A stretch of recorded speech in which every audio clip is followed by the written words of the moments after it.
to ask this question. You done went to Huntsville, you done went to DC. We're in Atlanta.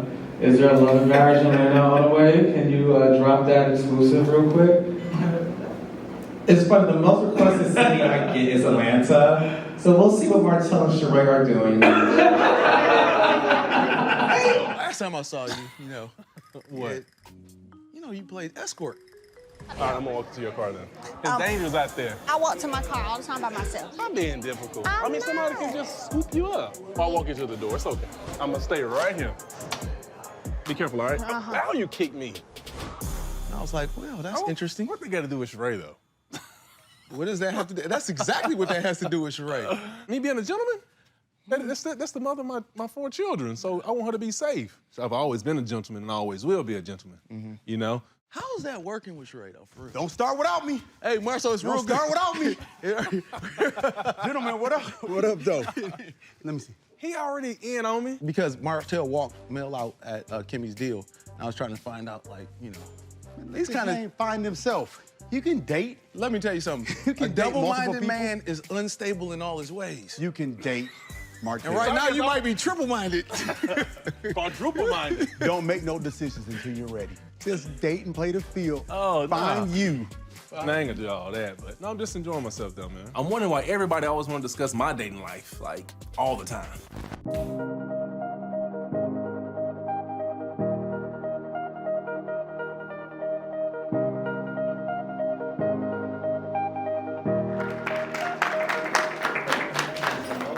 Carlos, what is it in particular with Huntsville and Martell? Because I remember interviewing you a couple of months ago, and you said you can tell a story in 2 minutes, 5 minutes, 1 minute, 2 seconds.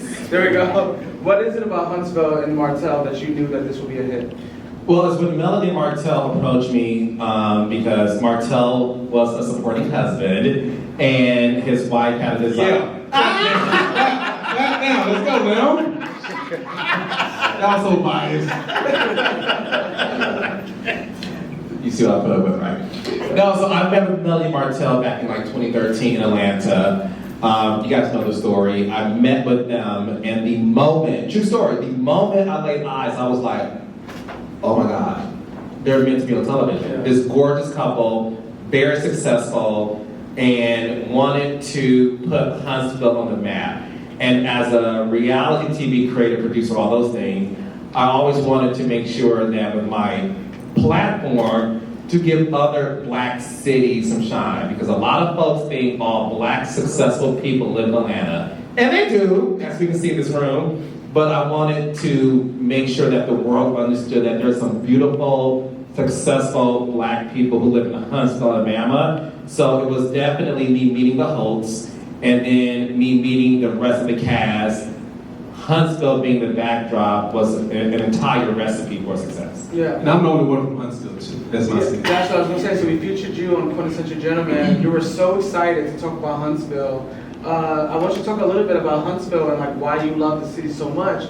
Because, being from a big city, New York City, Atlanta, we're quick to be like, I'm from New York, I'm from Atlanta. I want you to talk about... Yeah, I think years from now, people will talk about Huntsville like they talk about New York, Atlanta. I mean, it's growing leaps and bounds, really. We have a lot of real estate that's growing right now. We have thousands of people moving there like monthly, literally. We have a lot of industry there, a lot of jobs. So, we're growing. We are. It's not just the cows and the horses and things like that when y'all think about Alabama. Huntsville is a different dynamic. Yeah. And another thing that's interesting, like I said, I've been working for Quintessential Gentleman for about 3 years. We've been around for 7 years. We post on YouTube. We've interviewed really high-profile people. I can say the interview you did with Eric, our founder, we posted it. We have had so much engagement, so much feedback. So much feedback, good and bad, when we posted you. Do you ever go into a season saying, I have something to prove, maybe last season wasn't my best season, maybe I went through some tough times and I have to kind of redeem myself? I think just in life, I feel that, I went through a lot, going through a divorce on TV, that was tough, and really I'm still going through that, mentally, emotionally, and things like that too, so that's tough. So I really don't address a season is like I have something to prove. It's still more of me just being authentic and want to display it on TV. You know, I don't want them just to have one side of the divorce and Martell cheated or whatever, you know, but I want them, whatever it was in me, I want to put it out on TV, that you guys see everything. Yeah. Yeah. And the thing I respect about you, Carlos, is this is another medium of storytelling, right? You have journalists, you have movies, and all the TV shows and everything. And some people may not know that reality TV is, we can be a reflection of ourselves. When you go into these shows that you create, these masterpieces, do you ever think that you have such a responsibility to, one, show us in a positive light, or two, make sure you put on a more entertaining, dramatic show? I think it's all of the above, to be honest with you. The thing about the shows that, you know, my company produces is the fact that we do put Black people at the forefront, Black successful people, because I definitely think there's a responsibility to showcase that. In addition to that, I know that in everybody's life, mine, yours included, there's always something interesting going on if we're being honest with ourselves. And that's the second thing that I look for too as well. Like, are you willing to really disclose what you're going through? And again, going back to Melody and Martell, I mean, look, we all know what it is. When they started to talk about their marital issues, you never saw a Black couple talk about that on national television. I wish I would say that shit too. You never saw that. You've never seen it. And I remember the audience watching it and just being like, I can't believe we're witnessing that. And he'll tell you, even his castmates were like, nobody talking about that shit. Y'all really, y'all in the world is business. So I will always give them the credit for their honesty and the transparency, because without that, what would Huntsville be? Yeah, but do you ever feel like there's a burden on you to try to do you ever say like, I can't show that, it's going too far left. Oh, I need to represent my community, and this is like really like some stuff that should be behind closed doors in a way? Well, it's twofold. For me, number one, I am at the mercy of my cast. And one of the things that my cast can attest to is if there's something that happens that they're like, this is way too much for me to deal with, and I'm afraid of showing that to that degree, we will have a conversation. And he knows this, and his ex-wife knows that. There was certain stuff that they were like, we give y'all all this, I don't want to deal with that. And I respectfully don't show that, especially when it comes to the children. So anything that comes with the kids, I respectfully say that's off limits. Whether it's this season, I don't want my kids to be shown as much. Gotcha. No arguments there. Yeah. Or we had a conversation with kids and kids say crazy things. So it's things like that that I really do take to heart, that I just have the responsibility for my cast to not air those things, because at the end of the day, there is a balance in their lives when they're giving you so much that when they ask for something like, look, this is off limits, I respectfully agree and we don't do it. Yeah.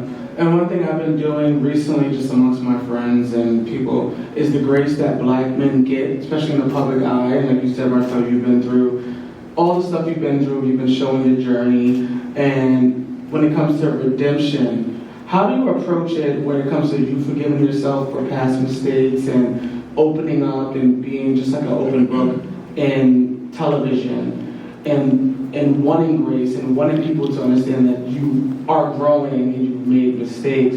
What do you kind of tell yourself at night or before you film that it's going to be okay, or how would I approach certain new situations without being angry or without being who you were in the past? Well, there's a lot of times I step to the screen, I'm upset. I know I think it was last season, I was angry a lot, because I was going through so much. Yeah. My back was against the wall and things like that. And you know, a lot of times, men, we're not heard, you know? And then two, filming is tough. You know, you still have to perform. But I think me accepting accountability for things that I've done, it allowed me to be a better person. It allowed me to really just get everything out. Yeah. And I think people accepted it. No doubt, being authentic, genuine about certain things. just really understanding things. I guess some of the pain I caused, some of the brothers I caused, things like that. It really was been on there. Yeah. And you mentioned you're back against the wall, or you needed someone. Who were the people of the brotherhood, or even being on TV, that kind of helped you say, I need to make changes, or I need to pick myself up and forgive myself and kind of just grow, right? We all make mistakes, and obviously in the public eye, everyone's going to judge you, right? You have so many comments.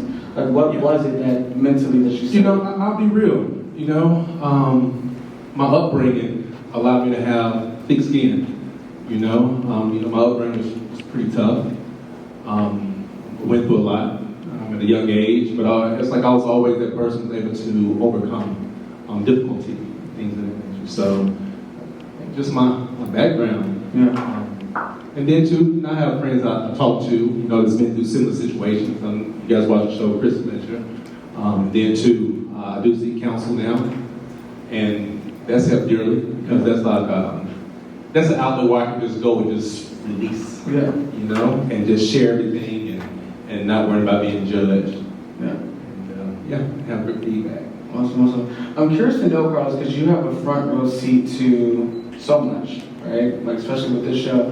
And something you do is you highlight the men as well as the women. It's working out. It's the highest rated show on OWN, Oprah Winfrey Network. Hello. Does the show teach you anything about friendships, or like how do you come back, and just everything about family and friendships and like just everything? Like, what has that taught you? Yeah, listen, I always tell people, as a journalist, hey, Portia. Okay, as a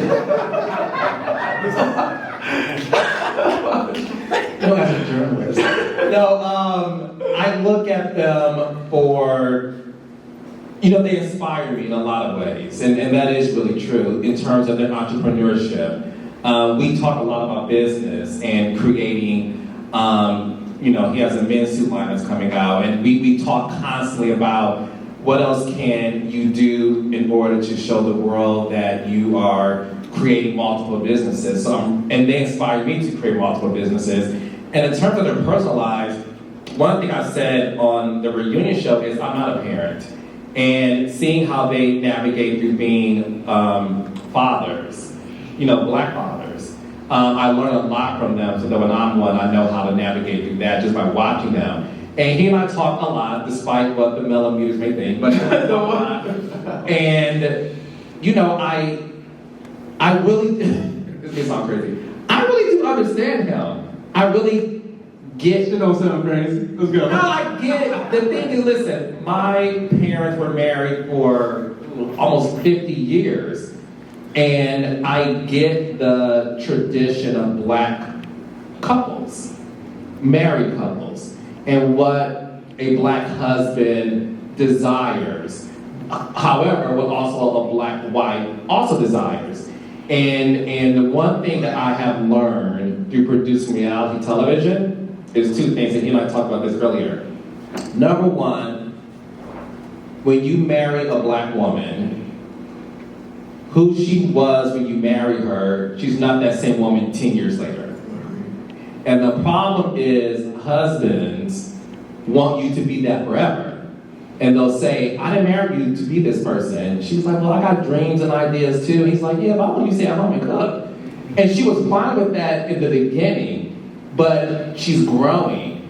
And I've learned through my producing that a woman desires 10 years later to be seen differently.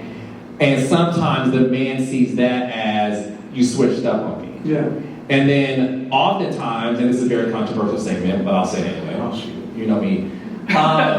One thing I said on my show, Bell Collective, two was, and I even said this to Melody at the last reunion, how sometimes when a married couple starts this way, we're both here, and when the wife increases and the husband's here, she goes up and he's there, and she's here and he's still there.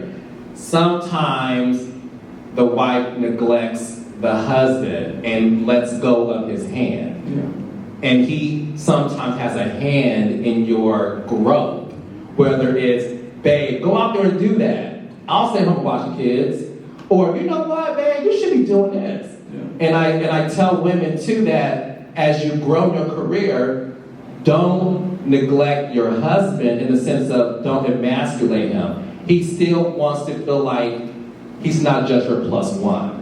Yeah. And I think women have to sometimes remember that it's a team. And if you treat your husband like he's a plus one, then sometimes he wants plus fours. That's interesting. So it's interesting because That's what it was.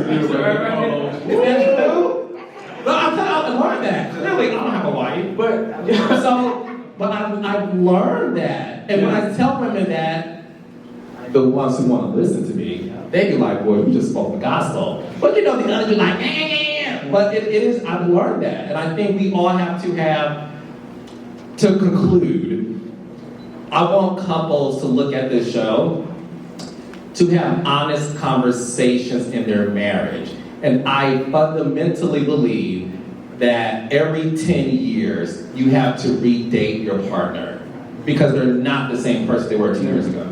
But like you see things as a producer and like you with your marriage, do you think the show excels these women to be? Yeah. Okay. I'm sorry. Yes, 100%. Okay. My claim to fame obviously is Atlanta Housewives, right? So in 2008, I did that show, which was the stay-at-home moms, right?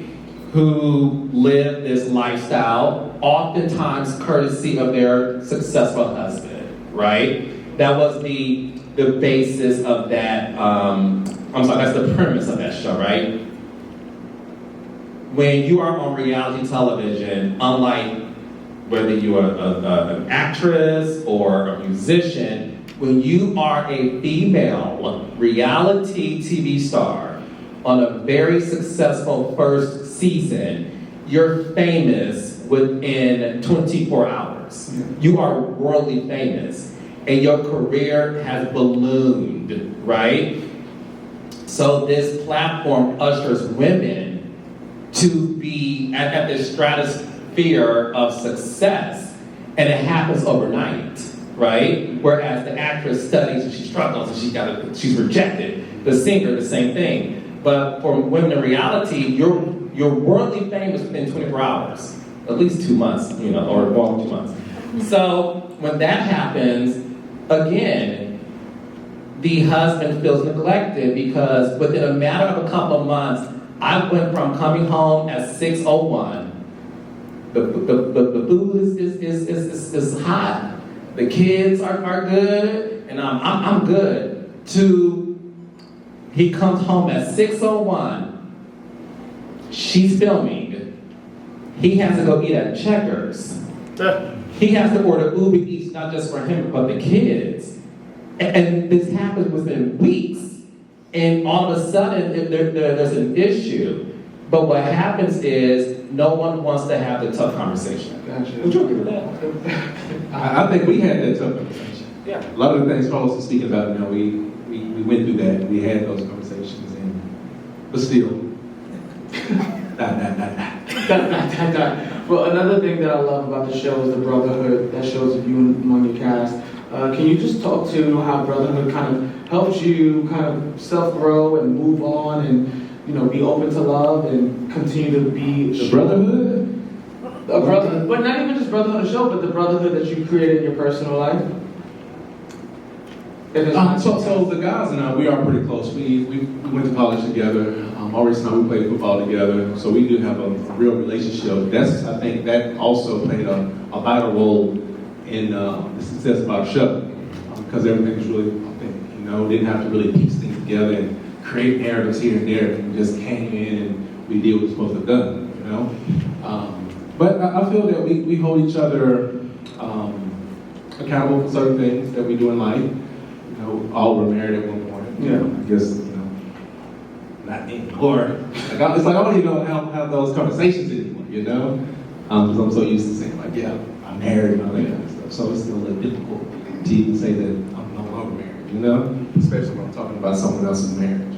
But yeah, so we all go through difficult times, and we're always there to uplift one another. Maurice, he's always like the moderator or whatnot. And causing peace and things like that was all. And I think that everyone always needs to have like a brother or a best friend or someone who's going to be there to pick you up when you're down, and you know it's genuine. Yeah. You know, and that's what I get out of Maurice and Noe. Yeah. You know? It's interesting because you mentioned when we interviewed you, the work that you're doing to be open to love again, right? You're, divorced or divorcing, and Divorce, yeah. There's divorce. There's life after love, like Cher said. Love after life. What she said? You know the song. Come on. I'm kind of older than you. But so I really want you to speak to the work that you've been doing to kind of be open again, right? Because we all want what we want and want love, but Well, first thing is, I know I did a lot of things. Well, I did certain things to cause the demise of our marriage and whatnot. But it's crazy to say. I mean, I still didn't want to divorce her. I wanted to remain married. I mean, marriage is a beautiful thing, regardless of what people say. Even though it's signing those papers, but it's more than that. It's making that commitment. You come home to one person. You go in places with one person. You build a life. You building everything with a particular person. I love that. And and that really haven't left my heart. yeah. So I'm searching. Yeah, I'm searching. Is there a Martell Find Love coming on home? What you talking about? We are working on that. Okay.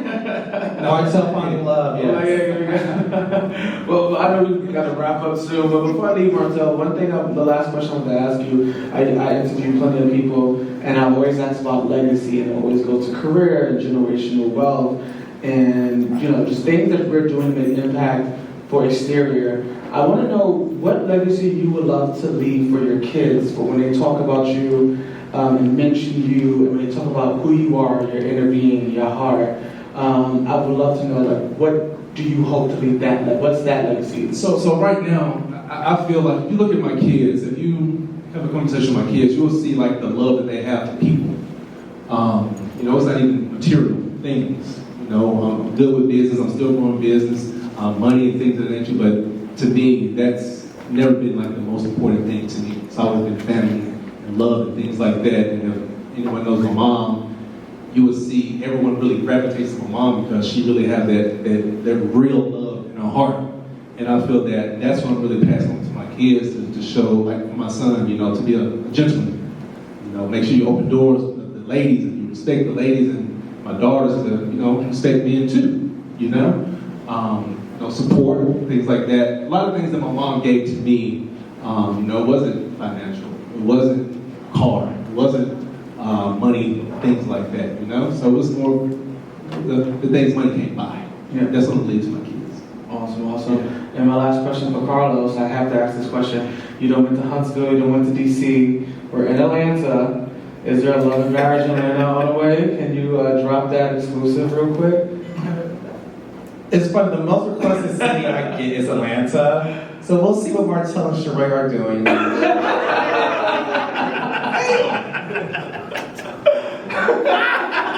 Well, I'll tell you what we're doing. We're doing. I said next year, not tonight. Awesome. With Martell Holt, Carlos King, guys. Make sure you tune into OWN Saturday nights at 8 for season 6 of Love and Marriage Huntsville. It's an amazing show that represents beautiful black marriages and the ups and downs of what we go through. And thank you guys for joining us tonight. Go get some drinks, and make sure you guys subscribe to Quintessential Gentlemen. Watch reality TV with the King. Buy the wine. There we go, guys. So thank you so much, everyone. Thank you, everybody. Thank you.